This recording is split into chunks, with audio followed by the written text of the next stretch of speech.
Castell de Carmençó. Actualment enrunat, està situat uns 2 quilòmetres al nord de Vilajuïga, a la comarca de l'Alt Empordà. El Puig de Carmençó ja va ser poblat en l'època ibero-romana. S'hi ha trobat una gran quantitat de ceràmiques medievals, així com restes d'àmfores i altres estris d'èpoques fins i tot anteriors. El seu topònim prové del mot preromà quer, que vol dir roca o penya, i del llatí mansione, i que per tant significaria el casal de la roca.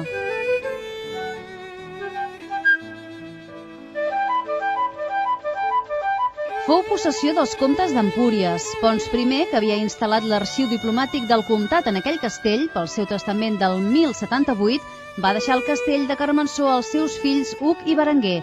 De Dalmau, Berenguer de Carmençó, documentat des del 1099 que possiblement era net de Pons I d'Empúries, arrenca el llinatge dels vescomtes anomenats després de Rocabertí. Durant les guerres amb els francesos de finals del segle XIII, el castell va tenir un paper important, però l'any 1288, en temps d'Alfons II, va caure en mans de l'enemic i va ser enderrocat. Amb tot, encara l'any 1292, un informe fet pel rei Jaume II afirma que calen 12 homes per defensar el castell. Al final de la Guerra Civil del segle XV, el castell, que llavors depenia del duc de Cardona com a comte d'Empúries, fou ocupat pels partidaris de Joan II.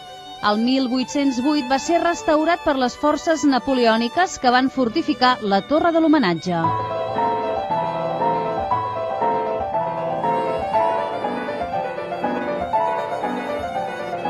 El castell de Carmençó també ha estat molt important en la vida de l'artista Salvador Dalí, que el va voler comprar perquè fos residència de la seva estimada gala i perquè era la base d'un dels seus grans somnis, construir-hi l'orgue de la Tramuntana, un instrument musical catedralici que estaria en funcionament gràcies al mateix vent característic de l'Empordà i compliria de sons i melodies naturals al seu entorn.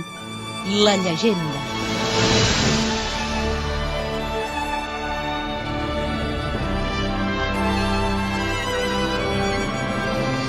Es diu que una reina encantada, o la dama blanca, custodia una cabra d'or enterrada en un lloc imprecís dels fonaments del castell de Carmençó.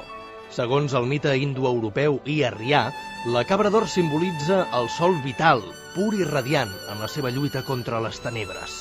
Hi ha versions que expliquen que en el moment de l'expulsió de terres catalanes la hi van enterrar els jueus de Vila Judaica, que la veneraven. La més coneguda, potser, conta que hi visqué fa molt de temps un famós rei moro que tenia un gran tresor aconseguit amb les batalles guanyades a d'altres senyors. D'aquest tresor se'n feu construir una cabra tota d'or, però un bon dia va haver de fugir del castell perquè el va vèncer un rei cristià. Amb l'ajuda dels criats, van dur-se-la a peu a través d'uns passadissos secrets que comunicaven el castell amb el mar de Port de la Selva.